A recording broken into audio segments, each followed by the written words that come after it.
এটা এবার দেখানোর সুযোগ পাইনি। এটা হচ্ছে, এটা ফুলটা মনে রাখবে, সামনের বছরে যদি কেউ সংগ্রহ করতে চান করে নেবেন। এটা শীতের ফুল ডিজিটালিস্ট। দেখুন ফুলটা কালার দেখুন, এটা সাদা হয়েছে, এটা লাইট পিঙ্ক, এটা হচ্ছে আরো লাইট পিঙ্ক, এটা হচ্ছে পিঙ্ক। মানে এরকম 4-5টা কালার হয়, কিন্তু আপনারা বেছে দিতে পারবেন। এটা মিক্সিং বীজ হয়, কোনটা কোন ফুল আপনি নিজে জানেন না। এটা ঝাড়ও হয়, এই পাশ থেকে ব্রাঞ্চ উঠে কিন্তু এটা আরো ব্রাঞ্চ হয়। এই যেমন এই ব্রাঞ্চ ছাড়ছে, দেখুন এইসব ব্রাঞ্চ ছাড়ছে, এখানে এই ব্রাঞ্চ ছাড়ছে। এটা একটু খাওয়ার ঠিক মতো দিতে পারলে এই বাগানে হয়ে থাকে। আমি নিজের জন্য কিছু করি আর কি, ভাল লাগে।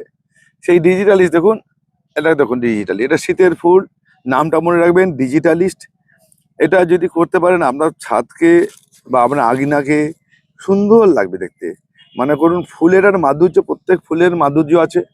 হ্যাঁ, সেই মাধুর্যের মধ্যে একটা সবার তো সব ফুল ভালো লাগে না, আমি জানি। কিন্তু আমার কাজ হচ্ছে আপনাদের দেখিয়ে দেওয়া, যার যেটা ভালো লাগবে সে সেটা সংগ্রহ করে নিতে পারবেন। এই যে ডিজিটালিস্ট, এটা এর ঝাড় হয়, ভালো ঝাড় হয়, ঝাড় করা যায়, সাইড থেকে ব্রাঞ্চ উঠে ঝাড় হয়। এটা করতে পারে।